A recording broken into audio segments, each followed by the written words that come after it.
Hello，大家好啊！今日同大家講一個好實用嘅 topic。每一個人，我諗你有屋企嘅，你都會需要牽涉到嘅。你有毛孩啦，同埋有屋企，我諗養得毛孩嘅冇嚟冇屋企啩嘛。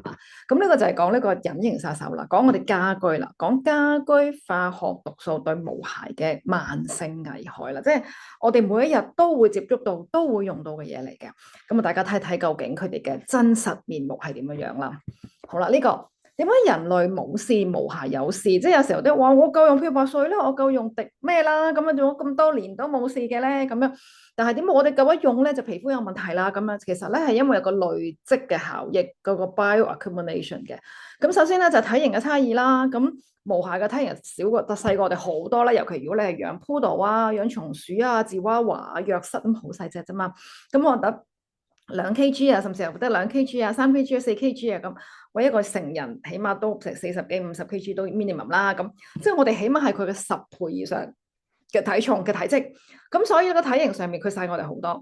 咁所以咧，佢同樣劑量嘅化學品咧，對佢哋嚟講係數十倍嘅暴露嘅濃度係勁好多㗎。咁風險咧就當然係會增加啦。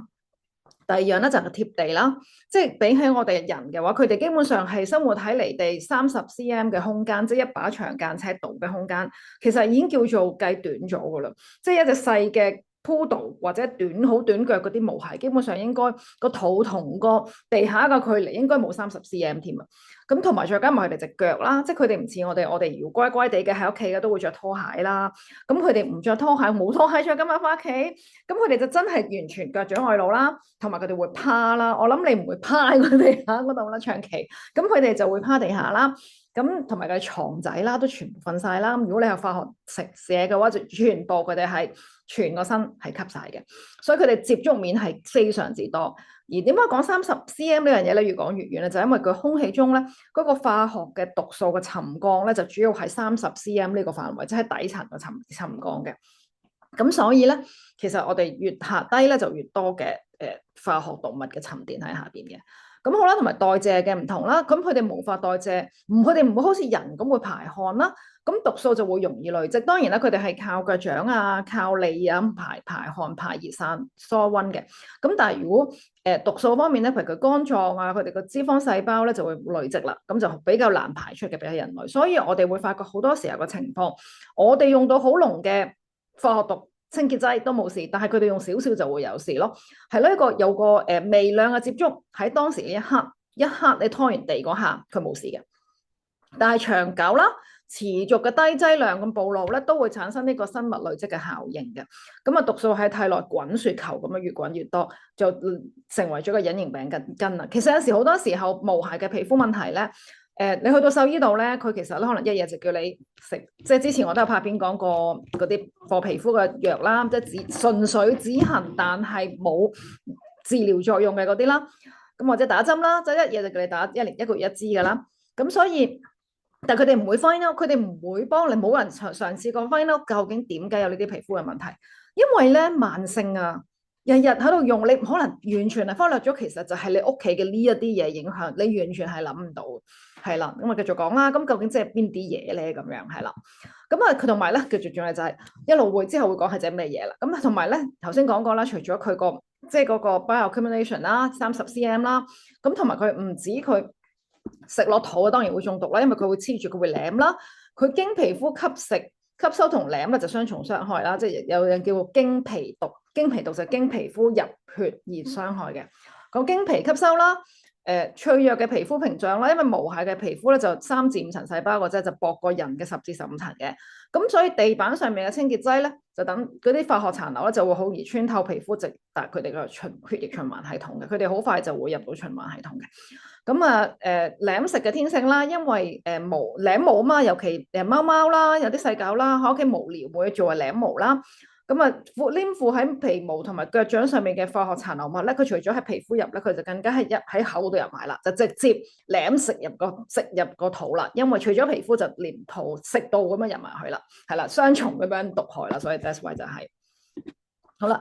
咁啊，毒品大搜查咯喎，咁啊，大家睇下屋企有冇呢一啲嘢咯喎。好，第一樣呢樣我諗唔怕開名啦，都坊間都大家都識㗎啦，呢樣漂白水。漂白水咧就係次氯酸鈉。咁佢係透過氧化嘅作用咧，佢係可以分解細菌、病毒同埋霉菌嘅，但係佢係強烈嘅腐蝕傷害嘅，係強腐蝕性傷害，具有強烈嘅腐蝕性啦。揮發氣體係會刺激毛孩嘅呼吸道黏膜啦，咪好濃。雖然你稀釋可能要加好多1:99啦，咁但係都其實好大陣漂白水俾你1:99抹完啦，你都聞到個地方好大陣味噶嘛。咁直接接觸就會導致皮膚紅腫發炎啦。舐到嘅話就更加會成為口腔同埋食道嘅燒傷嘅，咁呢個已經係好 minimum 嘅傷害嚟嘅，即係長期用1:99都應該會，你會發覺你嘅毛孩都會好多皮膚問題嘅，係啦，跟住滴露啊、威露士啊嗰啲啦，咁就係呢個 PCMX 啦，唔識讀嗰個字啦，裏邊嗰啲中文，係啦，殺細菌啦、真菌等有細胞膜嘅生物嘅，佢原理就係擾亂細胞膜嘅電位，但係佢殺唔到病毒嘅，係啦。咁啊，貓咪嘅絕命毒藥嚟嘅滴露呢樣嘢。貓咪嘅肝臟缺乏代謝酚嘅特定酵素，接觸後會迅速引發急性中毒，症狀就包括流口水、抽搐、發燒，嚴重時可以導致肝衰竭嘅。咁呢個我有少少要再補充嘅。呢一個咧，佢當緊 phenol 嘅類嘅酵素，佢冇得分解到 phenol 嘅。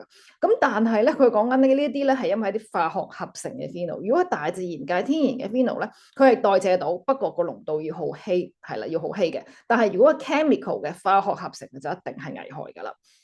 好啦，第三類咧，呢個咧就看似好好嘅，係啦，即係個個都話，呢個佢有話 friendly 嘅喎，pet friendly 嘅喎，係啊，咩威寶嗰啲咧，佢嘅成分就係界面活性劑加香精。好啦，界面活性劑係點樣？應該都會講到嘅。界面活性劑其實係一啲愛嚟 take out，即係佢係咧。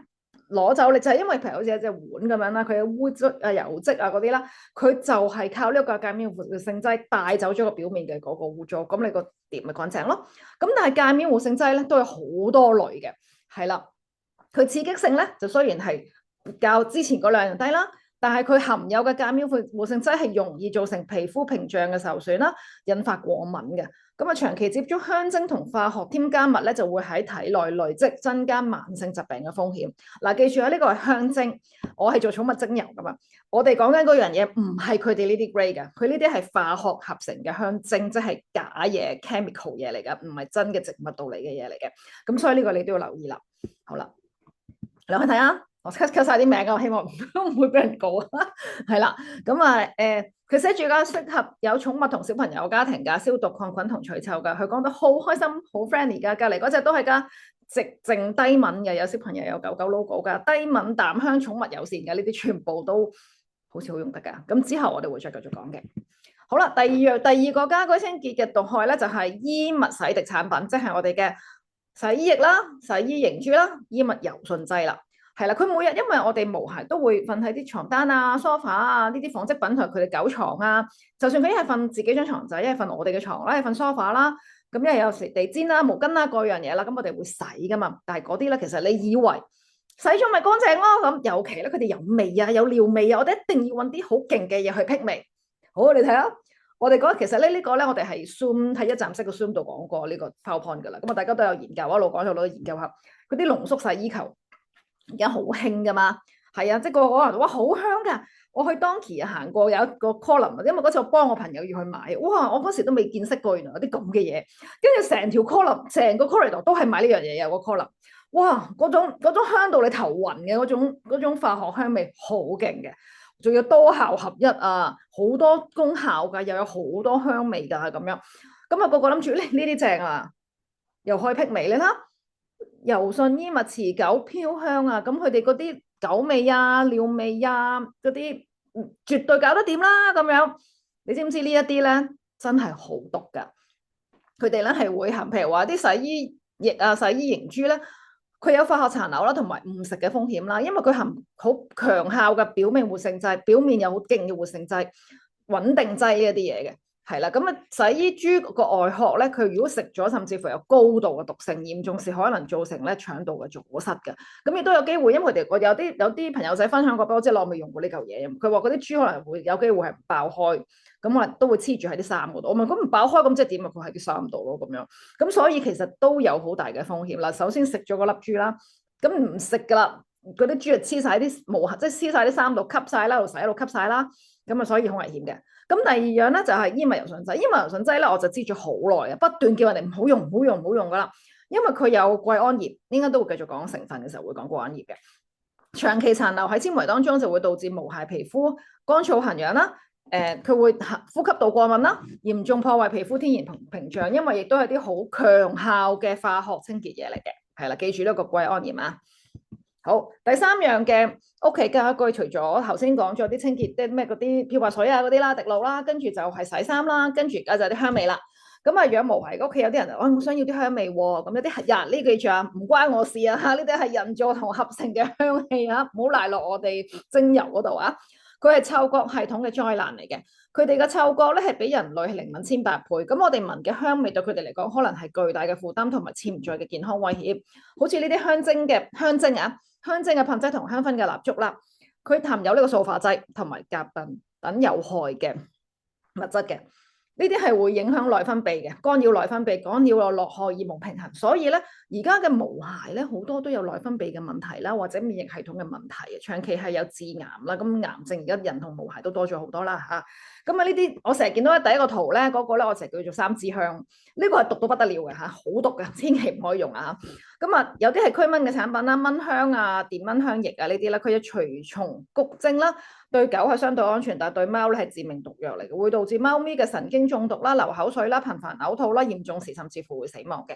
咁啊驅蚊劑其實咧驅蚊嘢咧我都好少用噶啦，啲嗰啲蚊香嗰啲其實我因為我唔知個 source，所以我都唔敢，即係個 source 究竟安唔安全啊嗰啲我都唔知，我唔敢亂咁用嘅。咁呢啲香薰蠟燭又係啦，坊間咧大部分咧都係用啲比較即係嗰啲石蠟啊，就算係用話俾你知用蜜蠟都未必係，可能都係啲製過嘅蜜蠟啊，咁我都覺得唔會用，同埋有毛孩嘅有火都唔好啦咁樣。係啦，咁長期暴露嘅嚴重效果就氣喘啦、肺部慢性嘅發炎啦、肝臟、腎臟嘅代謝功能啦，咁永久性嘅損傷都會造成嘅。好啦，咁啊另外就係化學驅蟲藥啦、神經毒素嘅雙刃劍啦，呢一個咧其實係我喺有一個 YouTube 片係有講過嘅，我係翻譯咗 Dr. Judy Morgan 講呢個嘅 parasiticides 㗎，即係講呢個驅蟲藥嘅風險。咁所以呢個我唔會長談啦。咁喺呢度咧，大家即係提翻大家，其實我哋用喺佢哋身上面嘅，如果你仲用緊呢一啲咁樣嘅啦，唔該你去睇翻嗰段片，你睇下個嚴重性啦。好啦，洗潔精啦，咁啊，即係除咗拖地，我哋每日喺廚房都會幫佢哋洗碗啦，喺碗盤上嘅隱形殘留啦，睇咗，即係我哋用嚟洗碗嘅洗潔精，如果洗得唔乾淨咧，其實佢每日咧都會靚翻嘅。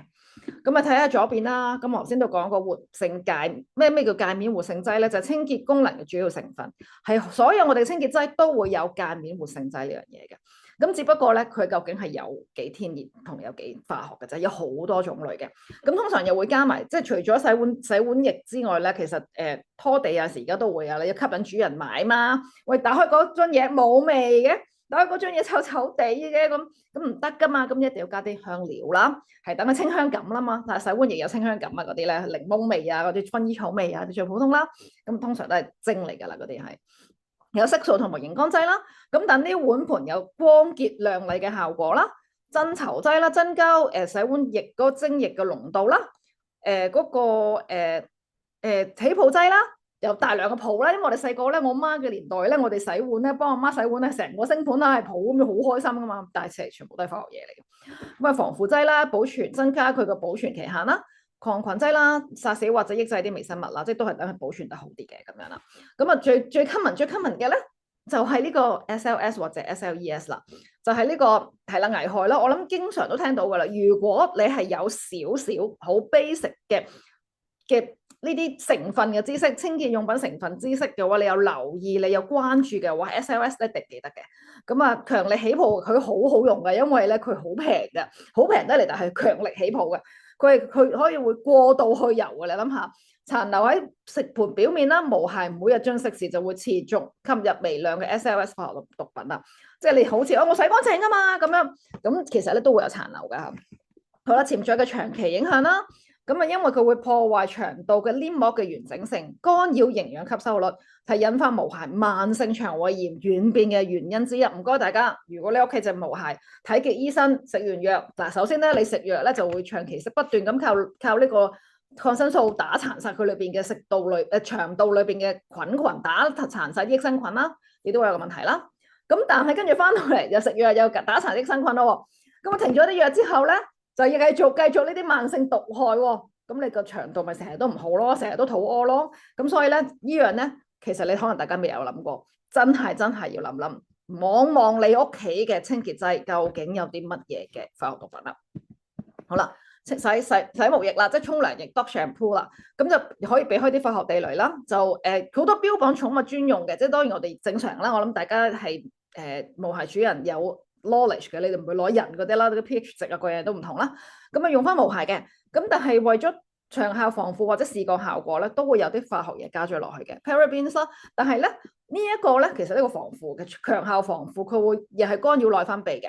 咁啊，所以咧長期用咧就唔係幾好啦。我講埋晒先，嘅係 artificial colours 啦，即係合成嘅色素啦。因為等你睇落會靚啲，你有啲又話咩美毛啊，等啲毛啊白啲、亮麗啲啊，咁又加啲咁嘅嘢落去啦。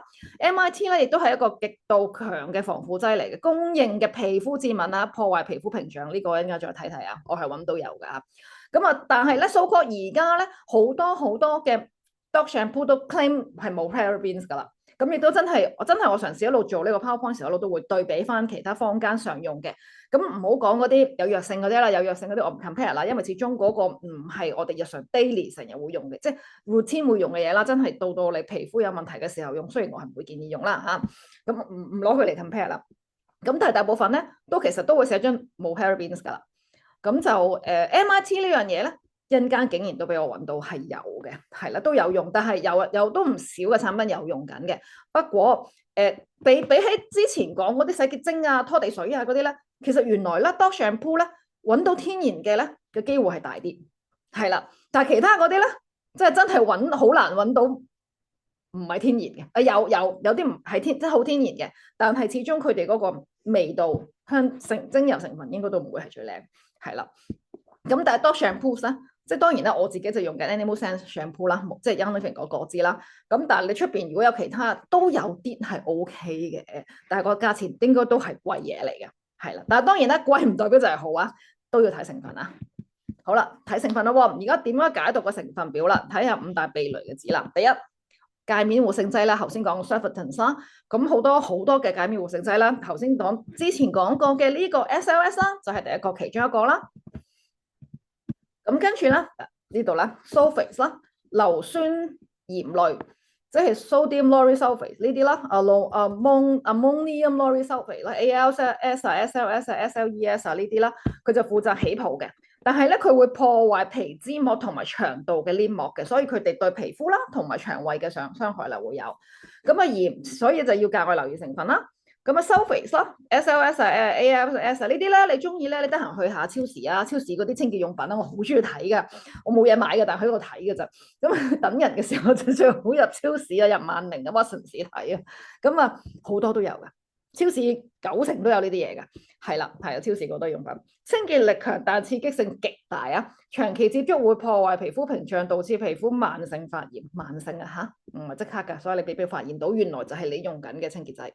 咁另外叫做椰子硫胺係咪 ？Cocomates 啊 ，Cocomates DEA 啦、MEA 啦呢啲化學名啦，個名係叫 喂椰子喎、椰子喎，但係咧佢經高度化學加工㗎，加工曬㗎，反應後產生嘅亞硝胺啦，被 IARC 被列為潛在嘅致癌物㗎。好啦，咁啊俾我揾喎，我揾下揾到呢度左邊有個產品啦，呢個係一個 dog shampoo 嚟㗎嚇，佢係有 sodium lauryl sulfate 啦，即係呢個嘅 SLS 啦，跟住有呢個 Cocomates DEA 啦，係啦，呢啲後邊一陣間先講啦，咁起碼都有呢啲嘢啦。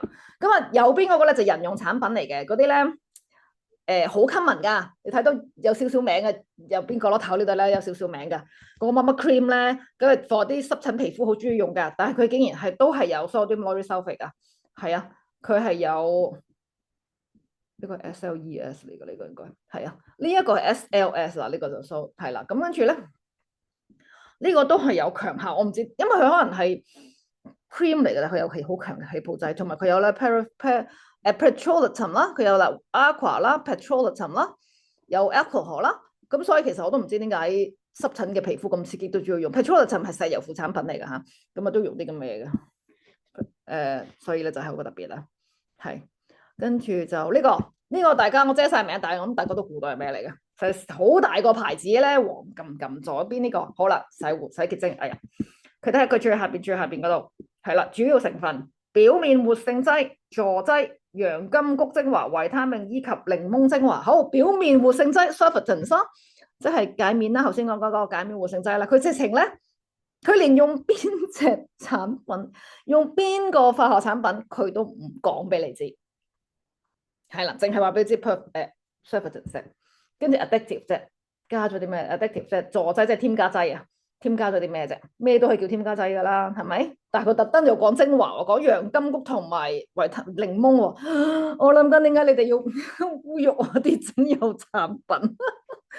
係啊，佢哋落緊嗰啲全部都唔係啲天然嘢嚟噶，但係大家就真係以為佢哋係好好啦，洋甘菊仲要護手啊咁樣咯，但係佢有好勁嘅 surfactants 啊，但係唔知嗰啲 surfactants 係咩嚟噶，係啦，就係咁啦。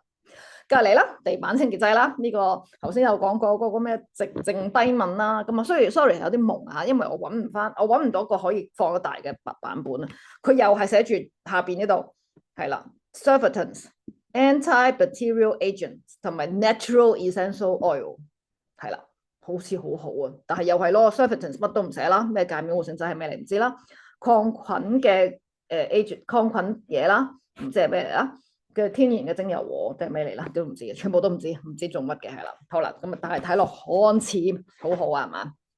咁但係當你知道佢唔寫佢係乜嘢 surfactants 嘅時候，你都估到係咩啦？即係一定唔係天然嘢啦，個天然嘢實寫晒出嚟啦，係咪？好啦，跟住除咗佢要避開呢個 surfactants 要注意嘅之外，界面活性劑要注意啦。另外我哋就要防腐劑啦，防腐劑就呢幾類長度我都唔識讀嘅甲醛釋放劑，其實應該咧就已經少啲有嘅。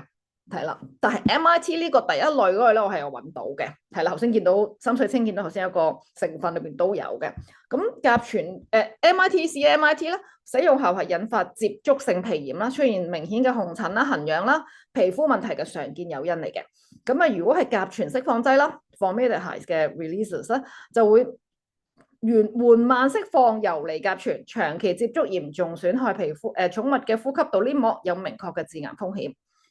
Parabens 啦，就有類雌激素作用，係啦，干擾內分泌，對幼犬幼貓嘅生殖發育有潛在嘅不良影響。其實都唔淨止幼犬幼貓，其實你影響個雌激素，影響個內分泌，好多 endocrine 嘅問題，內分泌係影響好多身體 regulate 你個身體嘅平衡嘅，影響好多問題嘅咁樣。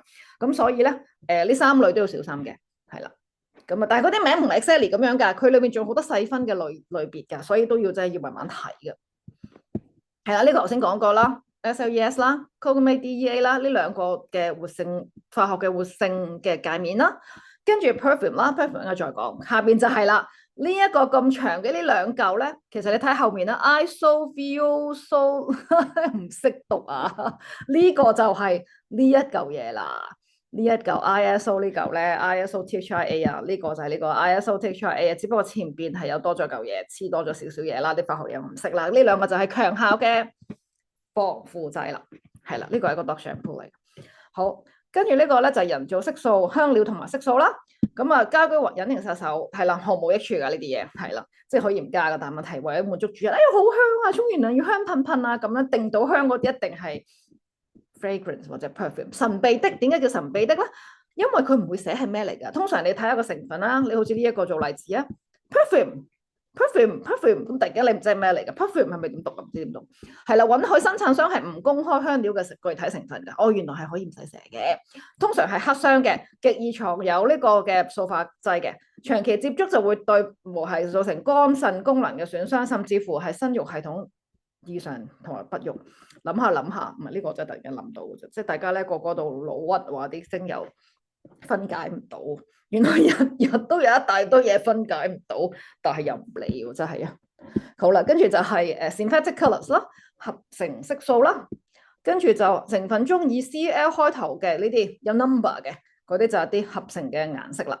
係啦，絕大部分係源自石油、焦油嘅副產品，對皮膚健康零益處，反而會增加佢個肝臟、腎臟嘅代謝負擔。你睇下，其實好多嘢都影響緊佢哋嘅負擔。係啦，呢個都係噶。你頭先就講過啦，嗰啲香精咪 essence 嗰啲咯， essence 啊、lemon essence 啊、chamomile essence 啊，呢個直情咧話係 natural essential oil，所以我終於明點解啲人咁抗拒精油咯。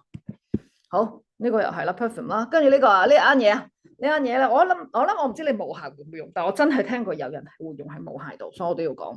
佢係講明係嬰兒㗎，但係你睇佢嘅成分，第二項度全成分係 petrolatum，呢個係石油副產品，同埋 fragrance 香料，但係用喺嬰兒度啊，好啦，所以唔係嬰兒嘅就係，仲要係嬰兒高純。修護高純有幾高純咧？唔知係啦，高純毒性可能係啦，咁就嬰兒啊。好啦，第四個地雷咧，即係除咗活性界面啦、防腐啦、色素、香味啦、抗菌同清潔啦。咁有啲 phenols 啦，有啲 phenol 後邊字尾嘅，係啦，呢一個咧同埋呢個季胺葉嘅 phenols 字尾嗰堆都要小心嘅。咁但係咧，其實咧。精油世界咧係好多都係 phenols 類，有啲係分類噶嘛。咁但係嗰啲咧，其實我哋出嘅話咧，正常佢要出係出一個拉丁名嘅，佢唔會出個化學名出嚟嘅。咁嗰啲就真係啲我哋係植物成分度出嚟嘅。而呢一啲咧係化學成分出嘅，記住啊。係啦，貓咪嘅致命毒藥嚟㗎。只要見到字眼有呢啲咧，就絕對唔好俾貓咪用啦。呢啲字眼係啦，跟住就季胺鹽啦。季胺鹽咧就係類主要嘅成分又認得嘅就係 BKC 係啦，個咩同埋呢個咩 bromide 啊，咁總之你見到呢堆咁嘅名咧，有啲印象啦，就係啲消毒濕紙巾啊、強效腐蝕啊，貓咪食咗舐食之後會有嚴重嘅口腔潰爛同埋黏膜損傷嘅。但係原來季胺鹽咧係呢啲有衣物柔順劑啦，頭先都講過啦，係好 common 嘅，係啦。咁再講呢一個啦，呢一個咧係啦，就其中一個。我係 assume 咧有開名嘅嚇，但係呢度你自己估啦嚇。其中一個獸醫用嘅一個某產品係一種高級獸醫級啊，唔係獸，係獸醫級高效濃縮嘅消毒劑。佢主要嘅成分就係季胺化合物啦 ，exactly 就係呢個英文名啦，係啦 quaternary ammonium 係咪啊？係啦，就係呢啲英文名啦。咁佢咧係佢話明係不含。呢個係喺佢個呢個係啦，係不含全碘或者酚，但係又冇毒性、冇刺激性嘅喎，冇腐蝕性嘅喎。咁但係其實我一問 Gemini 咧，我直接問佢呢一個 BKC 係咩嚟嘅？佢係季胺化合物最常見一種，廣泛存在喺滴露各類消毒濕紙巾啦、洗衣液啦同埋地板清潔劑，好 common 嘅呢樣嘢真係。咁但係對於貓而言咧，毒性係顯著嘅毒性㗎嚇，顯著嘅毒性啊，貓甚至乎係更加高危㗎。咁所以咧。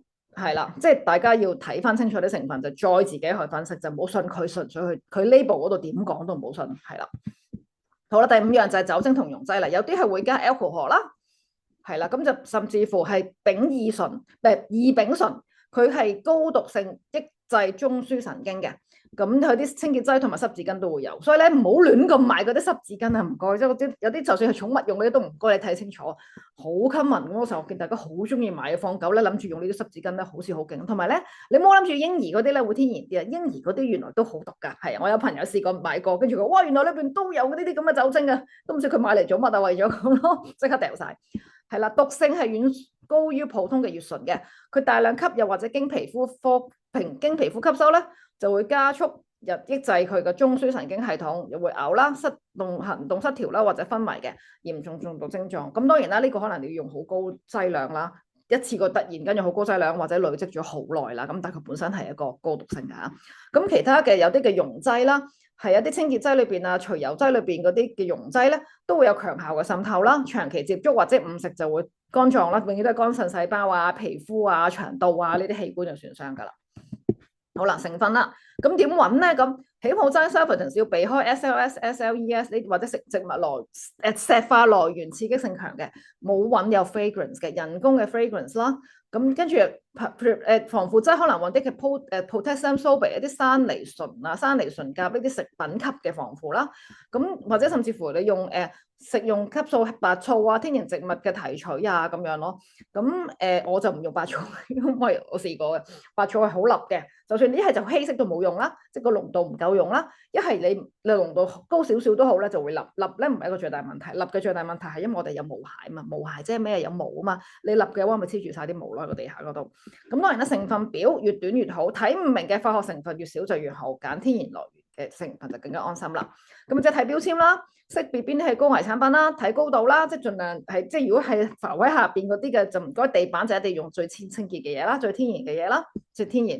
咁留意佢哋嘅警告啦，即係會唔會成日舐手啊、俾眼水啊、皮膚有問題啊？咁呢啲你都會考慮下，要從你嘅家居化學品嚟檢查啦。